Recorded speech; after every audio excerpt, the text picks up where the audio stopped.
ଦେଖୁଛନ୍ତି ଆମ ପ୍ରୋଗ୍ରାମ ସେଥିପାଇଁ ଆପଣମାନଙ୍କୁ ବହୁତ ବହୁତ ଧନ୍ୟବାଦ।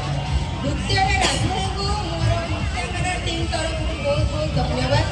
କାହିଁକିନା ସେ ସୁଯୋଗ ମୋତେ ପ୍ରତ୍ୟେକ ବର୍ଷ ଦେଉଛନ୍ତି, ଆଜି ବି ଦେଇଛନ୍ତି, ଆଗକୁ ବି ଦେବେ ବୋଲି ମୋର ଆଶା ଅଛି।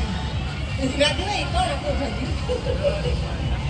मैडम यही बुकिंग करते नेक्स्ट ईयर पे ରାଜୁ ଭାଇ ବହୁତ ଭଲ ଲୋକ ଆଉ ବହୁତ ମାନେ ପ୍ରଶଂସା କରନ୍ତି ମୋର, ସମସ୍ତଙ୍କର ବି ପ୍ରଶଂସା କରନ୍ତି। ଏଇଟା ବହୁତ ବଡ଼ କଥା, କାହିଁକି ନା ମଣିଷର ପଇସା ଧନ କିଏ ନେଇକି ଯିବ, କଥା ପାଣି ହେଉଛି ସବୁଠୁ ମଧୁର ପାଣି କରିକି ନା ସମସ୍ତଙ୍କୁ ଜିତିବ।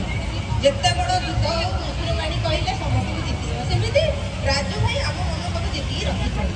ତେଣୁ କରି ରାଜୁ ଭାଇକୁ ବହୁତ ବହୁତ ଆମ ନୃତ୍ୟମାନେ ଟିମ୍ ତରଫରୁ ରାଜୁ ଭାଇକୁ ଧନ୍ୟବାଦ। ପିଲାମାନେ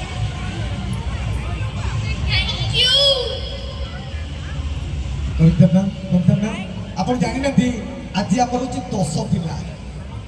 ମୋର ଦାଦା ମୋ ଭାଇ ତା ସ୍ତ୍ରୀଟି ଚାଲି ଯାଇଥିଲା ଯୋଉଦିନ ଆରମ୍ଭ ତା ସେକେଣ୍ଡ ଦିନ ମୁଁ ଏଇ ମଞ୍ଚରେ ଥାଏ, ଫୋନ୍ ଆସିଲା କୋଉଠି ଅଛୁ? ମୁଁ କହିଲି ଅଛି ପାଖରେ। ନା ଆର ସ୍ତ୍ରୀଟା ଚାଲିଗଲା ହାଟ ଚୌକରେ।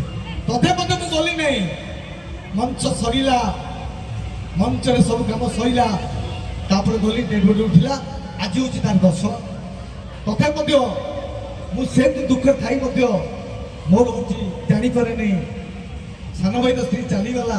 ତଥାପି ମଞ୍ଚରେ ମୁଁ ଏଠି ଶୁଣୁଛି, ତଥାପି ରହିଗଲି। ସେଇଦିନଠୁ ଚାଲିଛି। ଆଜି ଏଇ ତୁତୁକୁ ଯାଇ ଦାଢ଼ି କାଟିକି ଆସିଲି। କାଲି ହଉଛି 11। ଏଇ ଆପଣମାନଙ୍କୁ ଭଲ ପାଇବା ଏ ମଞ୍ଚ ମତେ ଏତେ ମାନେ ଭାବ ବିହଳ କରିଦେଇଛି। ଦୀର୍ଘ 22 ବର୍ଷ ହେଲା ଏ ମାଟି ଗୋଡ଼ି ସହିତ ଜଡ଼ିତ। ମୁଁ ମଞ୍ଚକୁ ଛାଡ଼ିପାରେନି। ଆଉ ଥରେ ବାପା ଚାଲିଯାଇଥିଲେ ତଥାପି ମଞ୍ଚରେ ଥାଏ। ଇଏ ହେଉଛି ମୋ ଜୀବନ, ଇଏ ହେଉଛି ମୋର ପରିବାର।